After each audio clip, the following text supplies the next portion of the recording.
Welcome to another video. In this video, we're going to kind of work on the engine.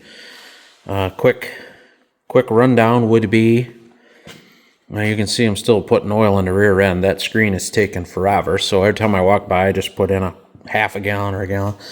Anyway, Dale got me this red hose. That goes between the bottom of the fuel tank and the mechanical pump here. So we got to put the fuel hose on. I have a new upper radiator hose. I ordered that offline. We got to put that on. We got to put this battery tray in. Dale thought he might have a battery, but worst case, I'll go buy a battery. Got to put that on. We have to hook up the fuel kill. I guess I probably don't need to just to start it, but nonetheless, eventually needs to be done. This engine has no oil in it. There's no fuel in the tank. There's no water in it. So these are all things I got to do to get it started. Now over here on this side, we got to put a breather hose on it, but I don't know where it goes. I might have to ask Dale for some help. I mean, we got the fan here. I don't know where it goes. I don't know if it goes down. I don't know if it goes down in between the belt here and the alternator, or does it go? Surely I can't believe it goes there. But anyway, need a little help with that. So we got to find and route breather hose. The other thing that's kind of bugging me a little bit are these hoses here. You can see that I know this kind of hose has a name, but I don't know. But I think they're originally clear. And they're gold colored and they're brittle. This one here has quite a little S in it. Not a big fan of that, so I'll find a way to make that straight. This one down here looks original, but it's no doubt old and rotted. Does not appear that Dale replaced those, so I might do something with that. And this is the reservoir for the power steering. And I did ask, and Dale said to put hydraulic oil in it, just like the back end. So we got to put some hydraulic oil in it. Like I say, the goal is to get it started. So let's start putting some of this thing together, see what we got.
Okay,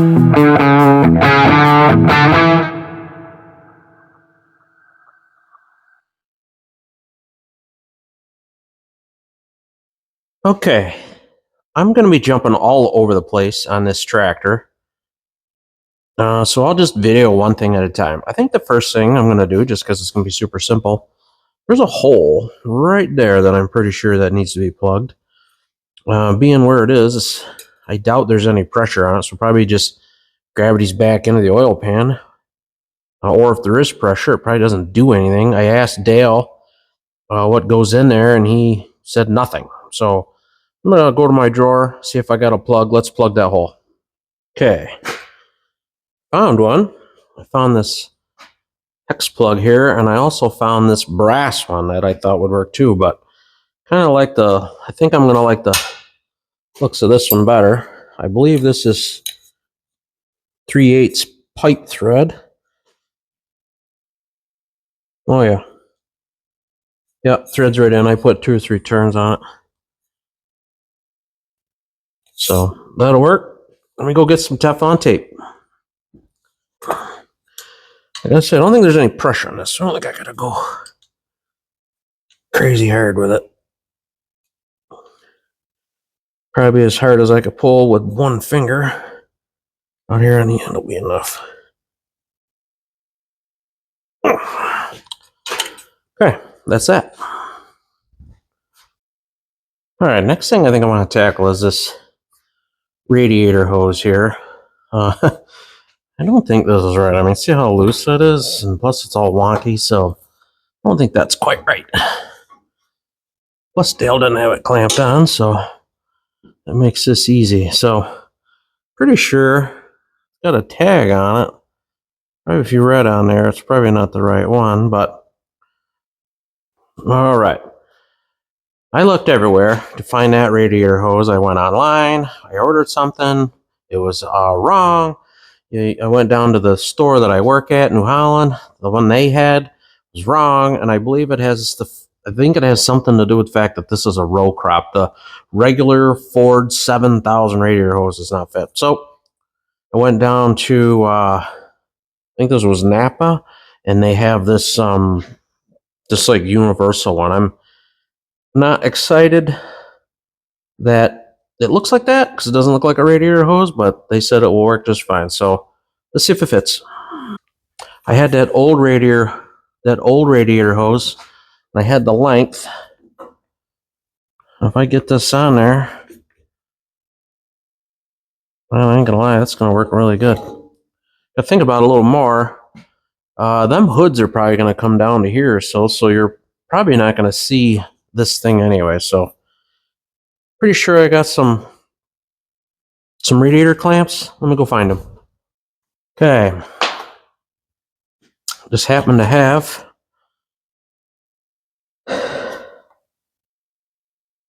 inch-and-a-half ID spring hose clamps. So this is an 1.5 ID rubber hose. You guys hold on to that. Ooh, that's going to be asking a lot out of that. Get some pliers.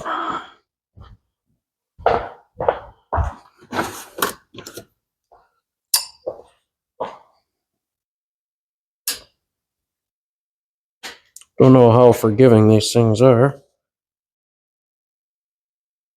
Not forgiving enough. So these are not going to work. So we might just have to go get regular hose clamps. I have that too. Okay, I found 2 hose clamps. One of them is perfect. The other one's just a little longer. It's exactly the same. Looks cosmetically the same, but it's a little big. I'm not one of them guys that likes having the big tail sticking out. So what I'm gonna do,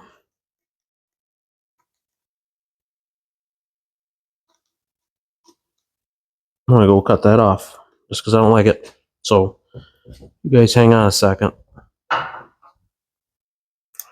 Okay. There we go. I'm going to flip this one over. That way when it's on there, I can tighten them both from this side.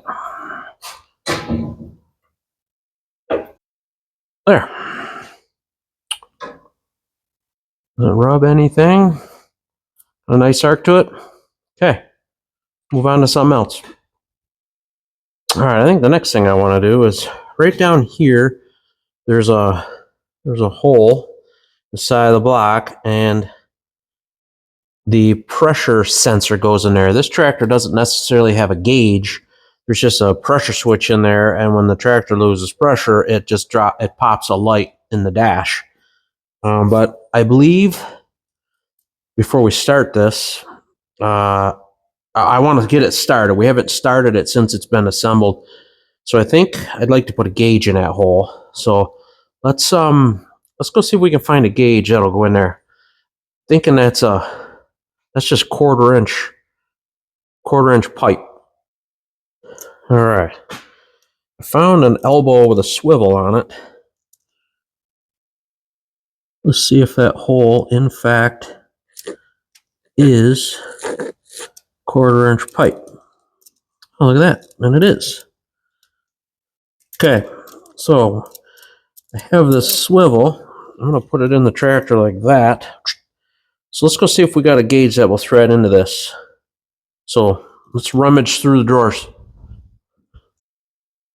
Okay, I found two gauges. I found this one first, but it only goes to 60. And I'd be willing to bet that when this thing being all brand new, I think we might actually go beyond that a little bit. So I dug a little further and I found this gauge. My dad will recognize this one.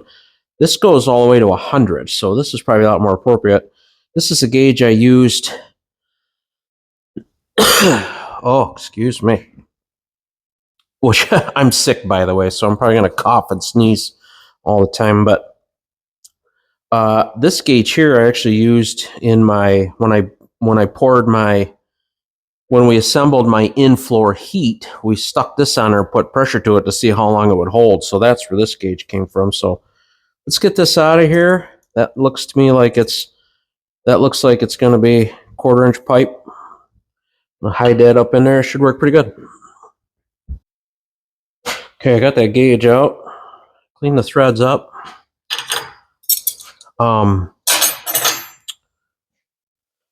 That sensor that I got is pretty long and it's straight. So I think originally it must have just come out here, and then the wires which came out the end of it must go somewhere. Dale has the wiring harness over there, but I don't know where. So I might actually turn that thing up or turn it this way or something like that just to kind of get it in tighter.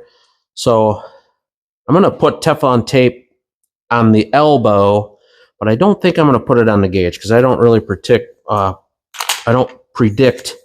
I'm going to leave the gauge in. So even if it drips a little bit while we're starting it. So I'm going to put tape on the elbow just in case I leave it.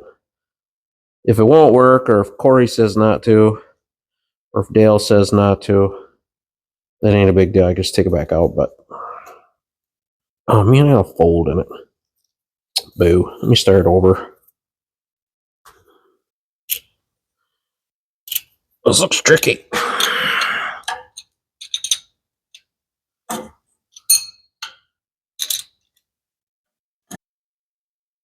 Pretty sure I got a crow's foot. That might actually help my situation a little bit. Let me go get my crow's foot.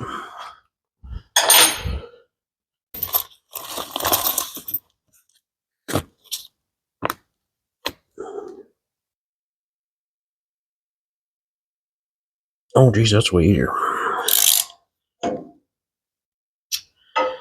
Just till I get to there. I think the wrench, it's getting pretty tight.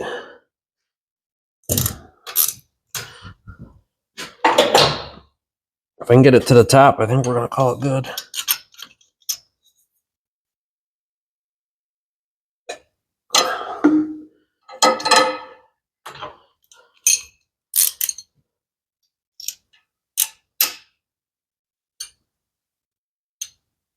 Oh yeah, she's pretty tight now. I'm just gonna turn it straight up. Call it good. Okay. Straight up. Like I say, I don't think I'm going to put tape on the threads here. I don't think I'm going to leave it in. So even if it drips a little when we start it, I think it's such a big deal. Okay. There. Now we got a gauge to keep an eye on oil pressure when we go to start it. We can at least even run the motor or run the starter before it starts to make sure we got pressure. Okay, that's done. All right, the next thing I think I'm going to work on, just because I happen to be on this side of the tractor. I don't know if it was earlier this video or last video, but anyway, I took the power steering can apart, cleaned it up, and I did not have rubber line to hook up these steel lines here, but I do now. So let's get these steel lines connected and get that part done. Again, sorry about the sniffles. I think it's going to be a bit of a fight, like this one here. Going to be a bit of a fight, so we might actually have to take the other end of these lines free and put them on and then put this end back. So I'll put you guys up on the fuel tank. Let's work on that. Okay, this big one here, I think there's enough slack in that. I think I can push that one on. This one here is too tight. This one is too tight. So I'm just going to loosen this end and see what happens.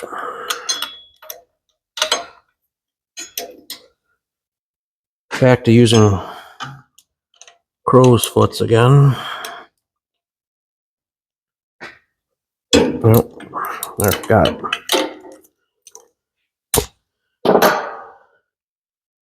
Okay. I got some play in that one. Take another turn on that nut.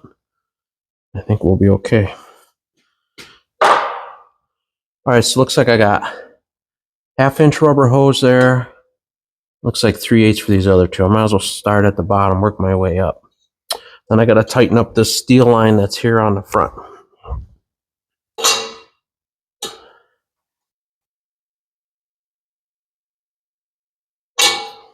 Okay.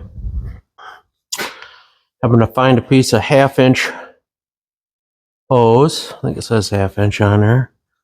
Let's see. Yep, 1/2 inch. And I think this little piece here is 3/8. Yep, I would say it is. So I got just enough. So I'm going to start with the 3/8 one on the bottom. I'm going to take an accurate measurement. So I need that twice. I got these constant pressure springs. These are not new, but I've done plenty of projects and they look like they fit just fine. But I think I'm going to put them on the steel line here.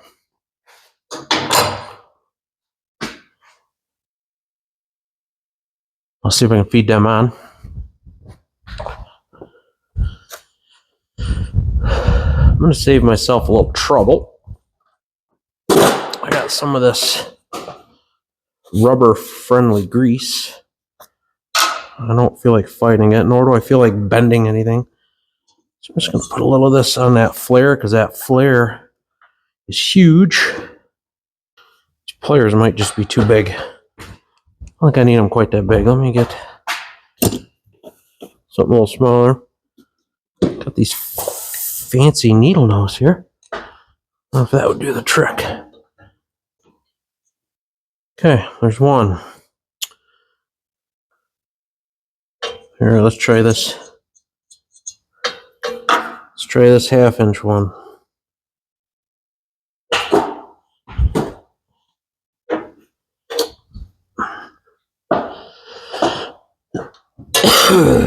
Again, nice accurate measurement here. Cut that right there. Oh, actually, this is not square. Cut a 1/4 inch off that. Now it's square.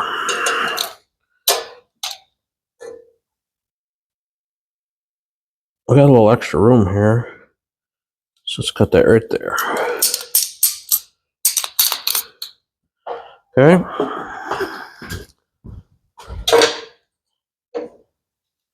I have 2 constant pressure clamps for that. I'll put them in here.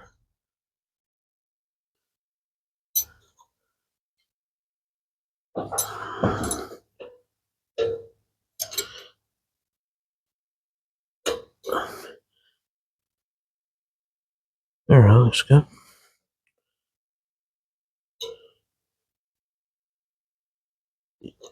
Uh-oh, the needle nose might not open far enough. Shoot. Let me go get those other pliers back. Right here.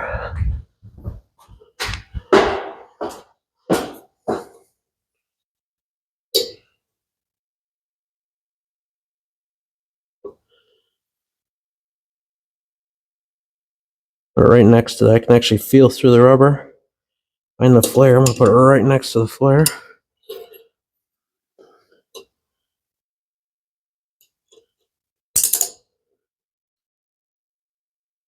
Same thing here. Right next to the flare. Looks good. All right, one to go.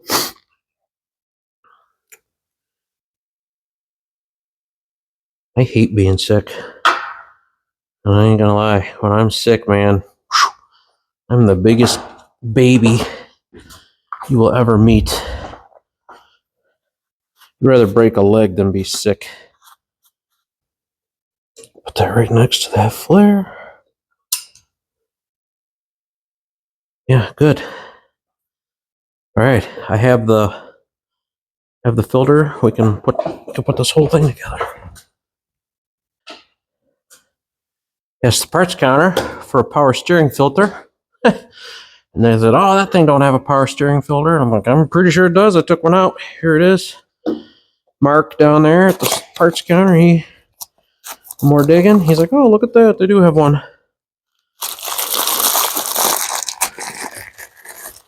Let's garbage can. No, better save box, because what if Mark's wrong?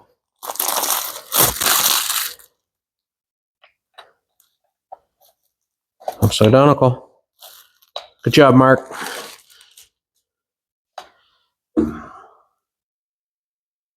Does it just sit in there?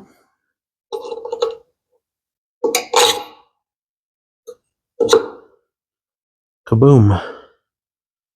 All right, so I'm gonna throw the box out. I don't think I need that.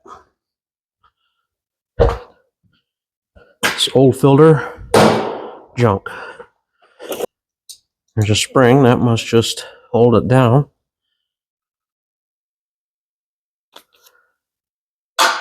So I got this gasket from Mark that goes between the lid. Well, this has a gasket still on it. Well, I got a new one, so we're going to use it. Give me a minute. I got to get that gasket off there. Okay, I got that old gasket off.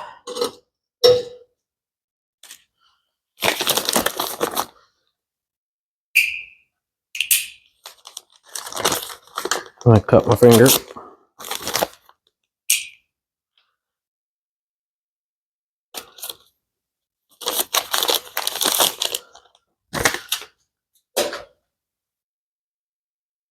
Doesn't look like there's a top and a bottom. It looks pretty square. That looks like it's going to work for me real well, huh?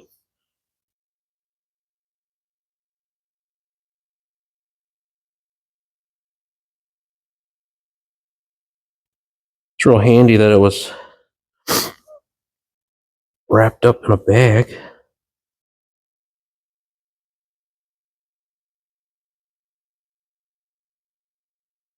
Where do you think this is going to go? Of course. All right, so look at that. The hole for the bolt is not in the middle. And in the can, the bolt is not in the middle, so it means it's only going to go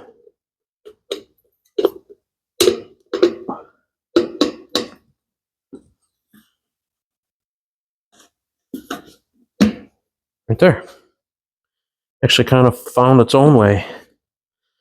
Got that dumb spring I got to fight with. There was this little rubber olive that was under the nut. So stick that on. There's the nut.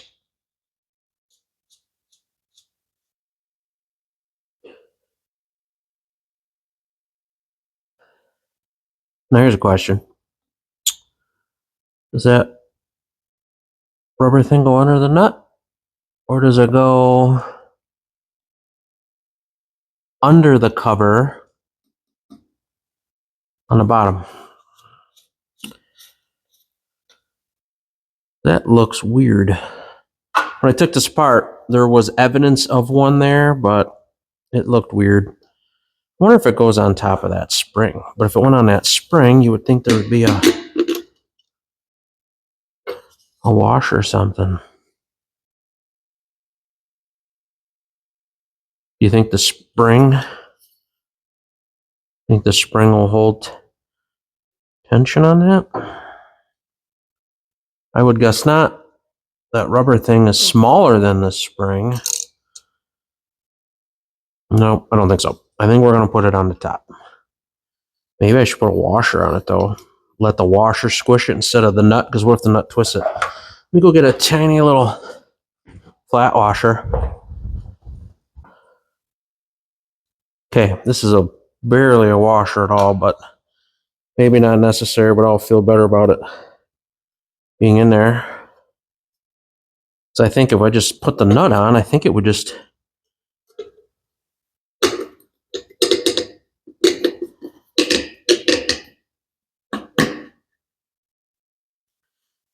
like roll up the washer. So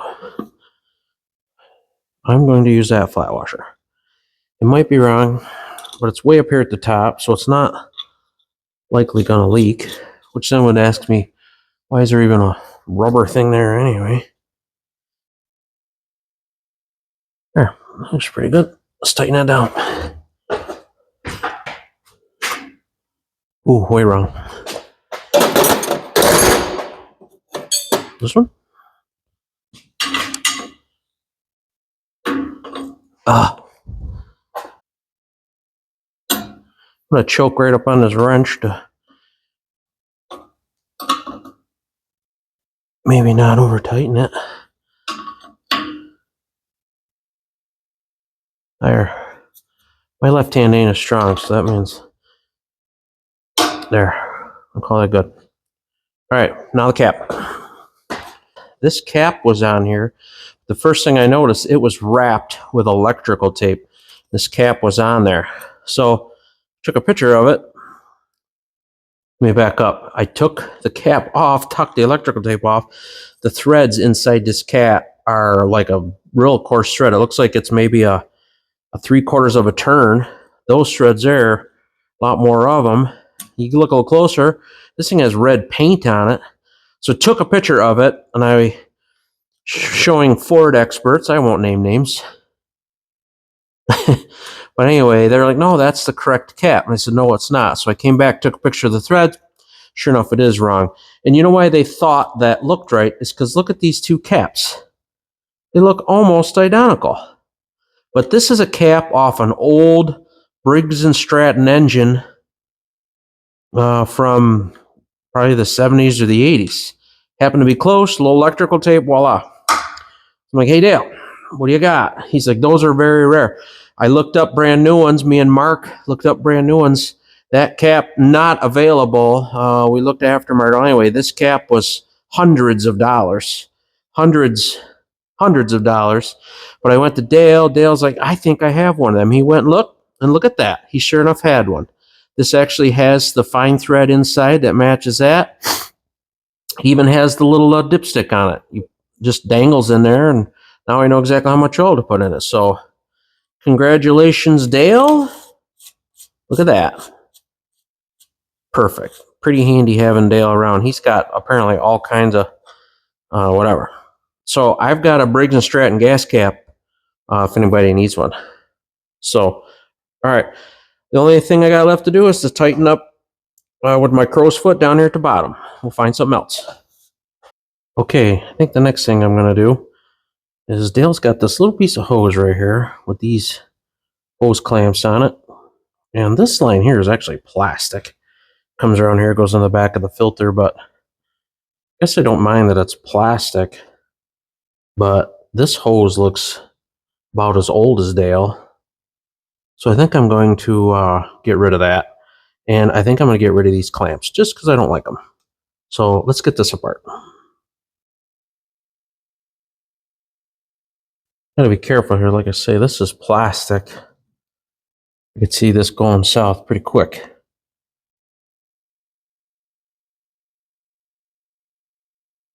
I wonder what it would take just to... Let's just see what's in there before I start reinventing the wheel. Hose clamps loose. I feel like this plastic line is not going to survive. I assume it was steel? No, it's definitely plastic. Must want plastic from there to there. Or what it would take to make it steel. Or maybe I just do rubber from there to there. And honestly, I could probably just come out of this port of the filter and go to there if I just had a chunk of rubber hose. I'm going to take this end of the plastic off before I wreck it.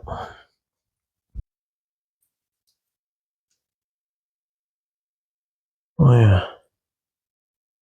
Looks like airline. I don't know, like